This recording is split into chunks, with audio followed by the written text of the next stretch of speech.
بعد أحاديث كتير قوي ما بعد مباراة الترجي التونسي اللي فاز فيها النادي الأهلي 3-0 في تونس.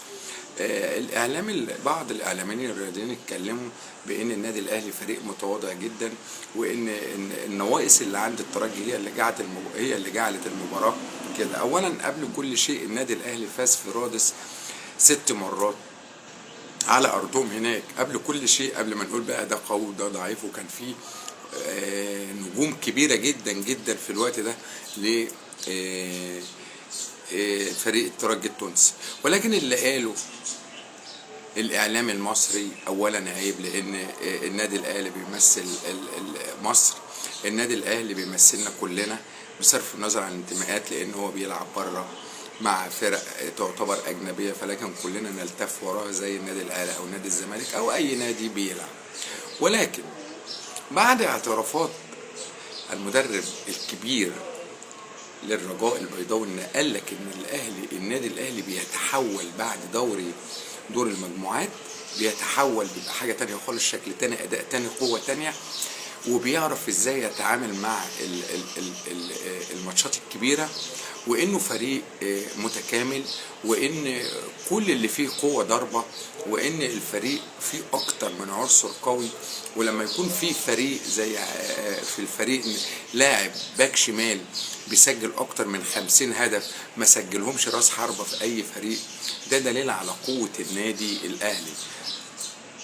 طبعا مش احنا اللي بنقول الكلام ده مدرب الرجاء بعد هزيمته من النادي الاهلي وخروجه قال الكلام ده. وقال حاجة غريبة جدا، قال احنا هنهرب من الاهلي فين؟ ما انا لو ما قابلتوش في الدور قبل النهائي ما انا هقابله، لان هو مواصل. ده دليل على ثقة المدرب الكبير للرجاء البيضاوي بان النادي الاهلي قوي، والنادي الاهلي من قوته لابد من تعامله الذكي يوصل للادوار النهائية. طيب لما المدرب الرجاء يقول هذا الكلام، واحنا هنا بنكسر في النادي الاهلي وبنقلل من النادي الاهلي، فيعني ايه يعني؟ ما احنا مش عارفين يعني. ده الراجل لسه مغلوب وطالع، يعني الراجل لسه طالع من قبل النهائي الدور ال8، مش كده برضو كده ولا لا؟ يعني بعد دور المجموعات قابل النادي الاهلي الرجال البيضاوي لسه طالع بهزيمة 2-0 في القاهرة والتعادل في الرجاء.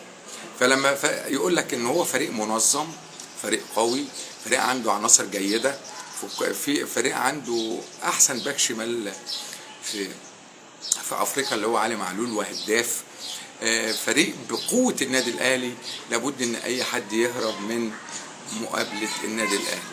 طب ليه احنا هنا بقى عمالين نكسر في النادي الاهلي ونقلل من النادي الاهلي ونقول ان النادي الترجي التونسي؟ ومش الكل بيقول طبعا، ده بعض الناس، وانتوا كده عارفين مين اللي بيقلل من قوة النادي الاهلي.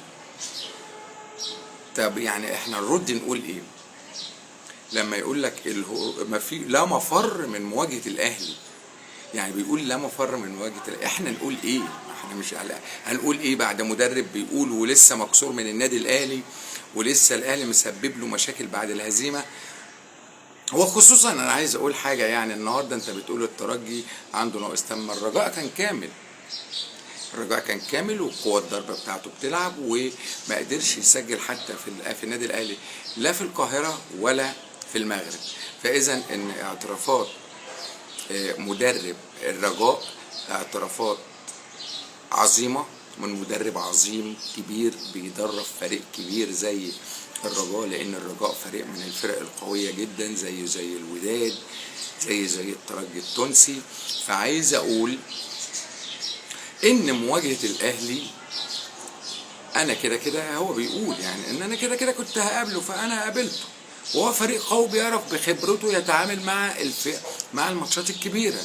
يعني هو بيقول بيعرف يتعامل مع الماتشات الكبيرة، فلابد من الاعلام الرياضي بتاعنا يسمع الراجل ده ويبدأ يلتف ورا النادي الاهلي حتى نستطيع الوصول للمباراة النهائية وناخدها، لان احنا ممكن نواجه فريق كبير جدا زي سان داونز.